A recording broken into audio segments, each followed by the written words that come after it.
Hello and welcome to Justice. I'm Judge Jeanine Pirro. Thanks for being with us tonight. You know, I believe in truth and justice, and apparently you do too. This past week, you resoundingly delivered much-deserved justice to President Barack Obama, his policies, and his party.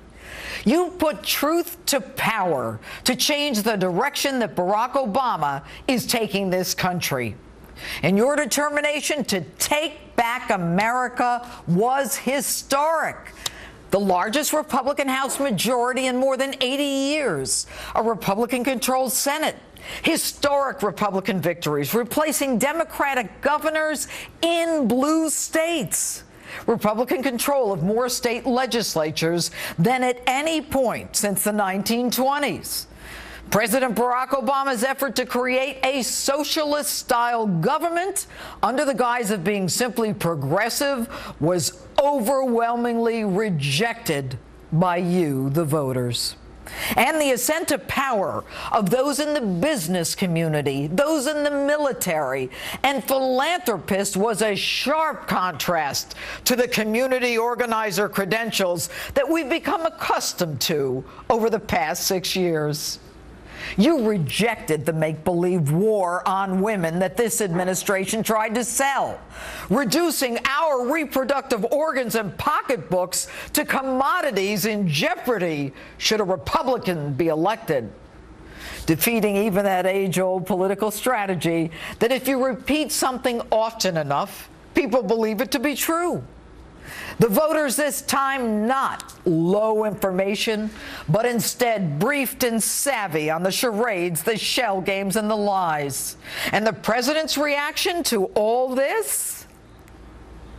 To everyone who voted, I want you to know that I hear you.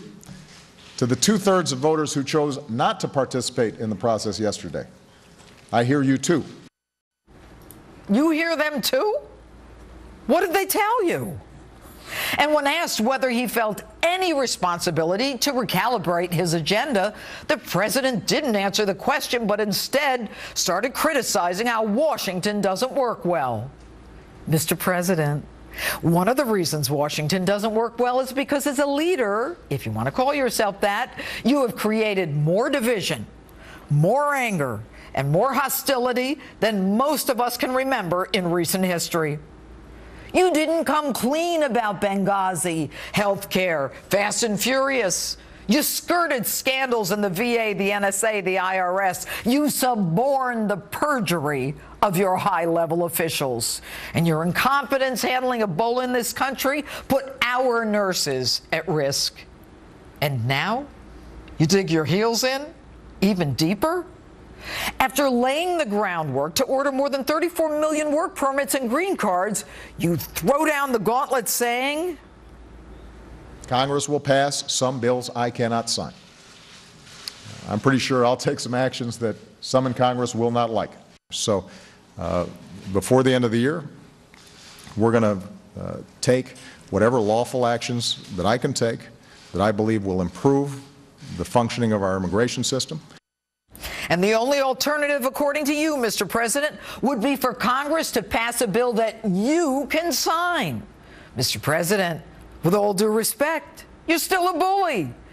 It's you either do it my way or I'll use an executive order to do it my way. Nowhere did you indicate that you would compromise with a historically large Republican Congress just voted in by the American people. I'm going to give you some bad news.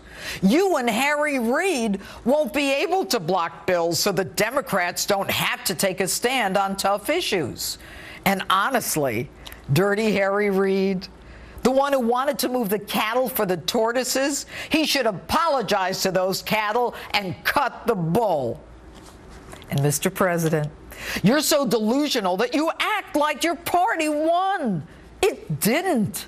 Republicans won. And now it's their time to remove the label of the party of no and for the next 2 years put forth an agenda, bill by bill, that makes clear what they believe in. A stronger military, a secure border, the Keystone Pipeline, the repeal of the individual mandate in Obamacare, the ability to really keep your health care and your doctor. They must use the power of the purse that they now hold to counter your illegal executive actions. Republicans need to do something to convince Americans that they are not just the party of the rich. They must build support among Latino voters by doing something for the immigrants in this country. But there's still 2 more years of President Obama. And in those 2 years, this president will do everything he can to close Gitmo, and that means release terrorists. Reports are that if he can get Gitmo down to 100 inmates, it's now at 148, he can bring them to a prison in the United States, one earmarked in his home state of Illinois. And in that vein, just this week, Fauzi al-Auda, originally deemed too dangerous to release, a man who fought alongside al-Qaeda with the Taliban, was transferred out of Gitmo and sent back to Kuwait after the president's review panel said he was no longer a threat. That review panel, composed of many Guantanamo detainee defense attorneys, gave the okay. You know, reports are that up to 30% of those released from Gitmo actually return to the battlefield. Replenishing the enemy in the time of war is not justice. Mr. President, Americans see through you. Truth and justice is what they want. They want to take back America. And make no mistake, they have just begun. And that's my open. Tell me what you think on my Facebook.